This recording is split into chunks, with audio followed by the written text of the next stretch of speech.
Most of the AEDs you're going to use are usually in the wall of like an office building, the mall, an airport, a place like that. So it'll have a specific location with a sign above it. This is a little bit of a different AED. It's similar, but it's used for training purposes. I have a mannequin here that's simulating the patient I'm going to be taking care of, so I can get the AED out and then the pads, okay? If you happen to forget what to do, it'll tell you easy steps right here, 1, 2, 3, and I'm going to press the on-off button, and the voice will command me what to do, okay? Apply pads to patient's bare chest. I'm going to stick those on right there. I would peel these off in real life, okay? And it says plug this into to the adapter. Connector. Has a little picture there. So I'm going to plug it in, and it'll tell me to kind of leave the patient alone for a second.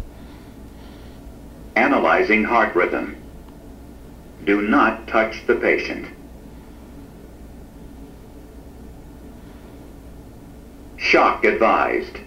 Okay. Charging. Stay clear of patient.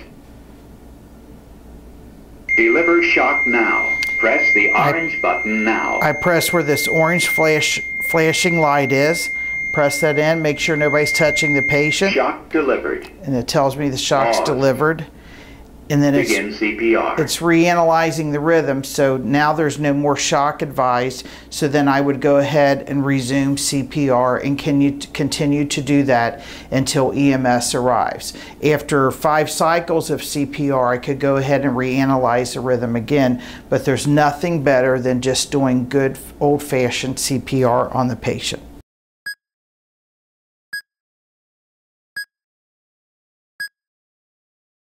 Okay, if I went ahead and I checked the patient and I didn't feel a carotid pulse on here, I would go ahead and start the compressions. I'm going to go ahead and feel the lower part of the sternum, and I'm going to put the palm of my hand over that lower part of the sternum or breastbone, and then put my hand over top of that, lock my elbows, and I'm going to kind of align my shoulder with the patient's face, so I'm kind of standing over the patient. And I'm going to do this at a pretty rapid rate. It's at least 100 a minute, so that's usually 1 and 2 and 3 and 4 and 5 and 6 and 7 and 8 and 9 and 10, and just keeping a rate up like this.